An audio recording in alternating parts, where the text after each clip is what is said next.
My name is Myra Whitmore. I'm 34 years old, a cardiology resident, and a single mother of 3-year-old twins, Lily and Lucas.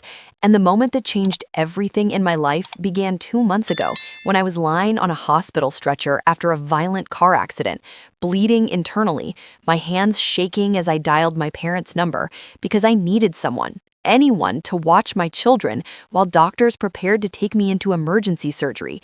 But instead of comfort, I received a message in our family group chat that said, "You've always been a nuisance and a burden. We have Taylor Swift tickets with Vanessa tonight. Figure it out yourself." Followed by my father telling me not to exaggerate because I was a doctor and used to hospitals, and my sister Vanessa replying with a laughing emoji. And in that moment, something inside me broke in a way no physical injury ever could. So from my hospital bed, I hired an emergency nanny service at triple the rate and made the quiet decision to cut my parents off completely, canceling the mortgage payments, insurance premiums, and countless expenses I'd been secretly covering for 8 years. Because my entire life, I'd grown up knowing that love in the Carver household came with rankings, and Vanessa, my older sister, had always been the star, while I was the practical one, the dependable one, the one who didn't need applause.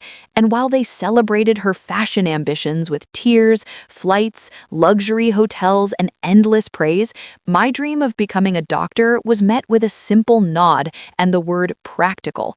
So I buried myself in study, clawed my way through medical school and residency, and even on the day I graduated, my parents arrived late, skipped any celebration, and rushed off to emotionally support Vanessa after a meeting, which should have hurt more than it did, but I convinced myself that I was fine, that I didn't need the same attention, until I realized their favoritism wasn't just emotional, but financial. Because 8 years ago, my father had called asking for help with the mortgage just this once, and that one payment became 8 years of monthly transfers, mortgage, health insurance, car repairs, home emergencies, amounting to over $360,000, all while I was pregnant, abandoned by the twins' father, studying for boards, and raising newborns alone. And still, they never visited, never helped, never thanked me. And when the accident happened and they refused to watch my children, I understood that to them, I wasn't strong, I was convenient. So after surgery saved my life, and I spent 5 days in the hospital without a single call or visit from them, I canceled every payment and blocked their numbers, feeling lighter than I had in years.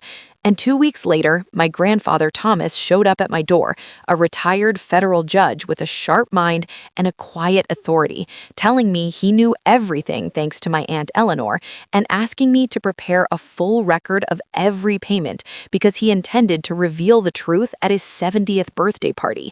And although I was terrified of being hated, he told me the ones who mattered wouldn't hate me, and the ones who did never deserved me. So I compiled 8 years of financial records, while my parents and Vanessa quietly spread rumors that I was unstable and dramatic, trying to control the narrative. And when the party arrived, they publicly painted me as a troubled daughter spreading lies.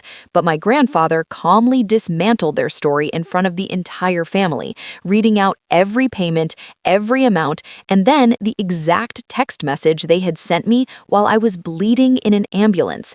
And the room erupted as relatives realized how they had exploited me while calling me a burden. And when he asked me to speak, I told them I didn't come for revenge, that I believed them when they said Vanessa needed more support, that I tried to be what they needed, but I finally understood that I wasn't loved for who I was, but used for what I could provide, and that I wouldn't keep buying love that should have been free, that I wasn't cutting them off forever, but I needed real space and accountability. And the fallout was swift. My parents left early, relatives distanced themselves from them, the family group chat disappeared, and within months, they had to sell their house because they couldn't afford the mortgage without my money, while Vanessa lost a major contract after word spread about the family scandal and ended up waitressing. And instead of feeling satisfaction, I felt tired but free, redirecting the $3,200 I used to send them into college funds for my twins, determined they would never carry someone else's burden the way I had.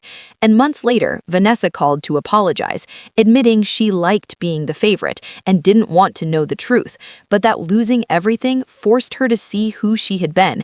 And while I didn't forgive her instantly, I told her to start from that awareness and be better. And over the next year, I built a new life in a small apartment near the hospital, focusing on my children, my work, and the family members who actually showed up for me, like Grandpa Thomas and Aunt Eleanor, while my parents struggled with part-time jobs and living in a guest house, finally forced to stand on their own feet.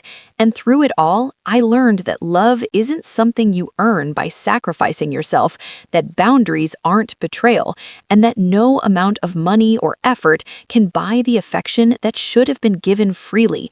So I stopped shaping my life around the hope that they might change and started shaping it around my own peace, understanding that choosing myself wasn't selfish, it was survival, and that sometimes the moment you nearly lose everything is the moment you finally gain your freedom.